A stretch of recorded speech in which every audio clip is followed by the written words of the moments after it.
let the man and beast be covered with sackcloth, and let them call out mightily to God. Let everyone turn from his evil way and from the violence that is in his hands. Verse number 9. Who knows, God may turn and relent and turn from his fierce anger, so that we may not perish. For God so loved the world that he gave his only begotten Son, that whoever believes in him should not perish but have everlasting life.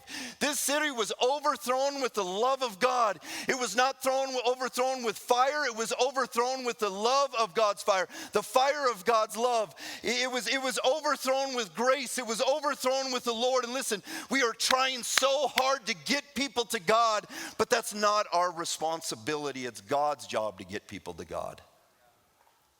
And it's our job to love them on the way there, to show light, to show love, to show victory, to show peace, to show hope.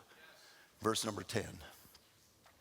When God saw that they did how they turned away from their evil way, God relented of the disaster that he had said he would do to them, and he did not do it. Next verse is so good. But Jonah was ticked off.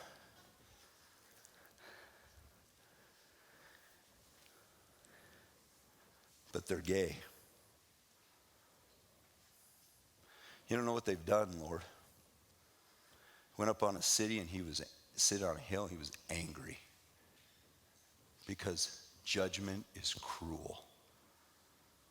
He didn't want life for them, and what he saw was God break out among the people.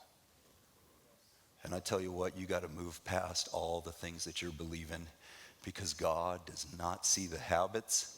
And God does not have a great relationship with what you believe.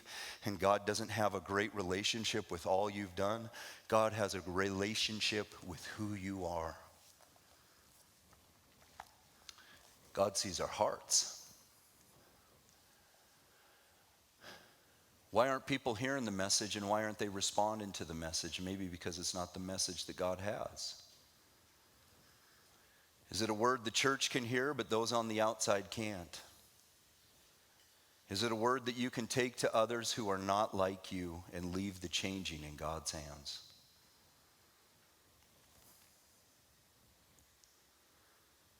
Is it a love that's going to be in pursuit, or that's looking for a palace to protect yourself in till the kingdom of heaven? God, I want nothing more than for you to move in our hearts. Everything else, Lord, I would push and plead for revival. And I'm really glad that Jesus loves us. I'm really glad that you love us. And I know I might seem like a wild man, a crazy guy saying all these crazy things. But if somebody doesn't say them, who will? People got questions. Stuff don't add up. The judgment doesn't line up with your heart.